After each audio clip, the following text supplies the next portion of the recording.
So எல்லாருமே வந்து நம்ம ஃபஸ்ட் டே ஃபஸ்ட் ஷோ பார்ப்பாங்க எல்லா டேரக்டர்ஸும். ஆக்சுவலி நம்ம லாஸ்ட் ஷோ பார்த்தேன். லாஸ்ட் ஷோ பார்த்தேன் தேட்டரில். இதுக்கப்புறம் இந்த ஷோ இல்லைன்னு தெரிஞ்ச ஒரு ஷோக்கு இதுதான் என் படத்தோட கடைசி ஷோன்னு தெரிஞ்சு ஒரு தேட்டருக்கு போய் அந்த ஷோ உட்காந்து பார்த்தேன்.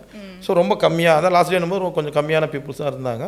ஆனால் இருந்த கம்மியான நம்பர்ஸும் நான் சொன்ன இடத்துலலாம் சிரித்தாங்க. ஐ மீன் நான் எங்கெல்லாம் சிரிப்போம்னு சொன்னால் அங்கே சிரித்தாங்க.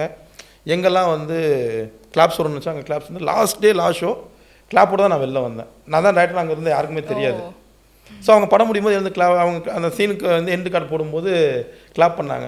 ஸோ எனக்கு வந்து நான் ஆனஸ்ட்டாக வந்து நான் ஃபீல் பண்ணேன், ஓகே நான் கரெக்டான ஒரு விஷயம் தான் பண்ணியிருக்கேன். மேபி அது ஒரு மெஜாரிட்டிக்குள்ளே ஒரு பாமா கிரியேட் ஆகலையே தவிர, ஆனால் யாரெல்லாம் பார்த்தாங்க அவங்களால அந்த படம் ஹர்ட் பண்ணல. பார்த்தவங்க யாருமே எனக்கு வந்து பெரிய ராங் இது கொடுக்கல. இப்போ ஒரு 100 பேர் படம் பார்த்தாங்கன்னா ஒரு 70 பேர் வந்து எனக்கு பாசிட்டிவ் ரிவ்யூ கொடுத்தாங்க. ஏதோ ஒரு ஸோ 100 பேர் என்னால் சாக்ரிஃபைஸ் பண்ண முடியும். ஏன்னா அதுக்கான படமோ அதுக்கான ஆர்டிஸ்ட்டோ அதுக்கான ஸ்கேலே என்கிட்ட இல்லை. ஒரு சிலருக்கு பெரிய பிரம்மாண்டமான படம் பிடிச்சிருக்கும், ஒரு சிலருக்கு ஒரு ஆர்டிஸ்ட்டை ரொம்ப பிடிக்கும், ஒரு சிலருக்கு அழகான அவங்களுக்கு தெரிஞ்ச ஒரு ஹிட்லர் ஹீரோயின் பிடிச்சிருக்கும், ஒரு சிலர் ஒரு பீக் மியூசிக் டேரக்டர் பிடிச்சிருக்கும். அது எல்லாரையும் என்னால் செட் பண்ணி ஒரு படத்தில் கொண்டு வர முடியல. எனக்கு இருந்த படத்தில் என்னால் இதெல்லாம் பண்ண முடிஞ்சது. அதெல்லாம் பண்ணும்போது நான் பார்த்ததில் எனக்கு ரொம்ப ஹாப்பியாக தான் இருந்தது. படம் பார்த்தவங்களோட எண்ணிக்கை குறைஞ்சதே தவிர படம் பார்த்ததில் ஒரு 60% இல்லை 70% படம் பிடிக்கலன்னு சொல்லிட்டு போயிருந்தாங்கன்னா நான் யோசிக்கலாம், நான் ஒரு ரீரைட் பண்ணணும், எங்கேயோ தப்பு பண்ணியிருக்கணும். மேபி அப்படி எனக்கு நடக்கலன்னு நான் நினைக்கிறேன். அதுதான் இந்த ஓடிடியோட ரிலீஸ் வந்து காட்டிக்கிட்டு இருக்கு.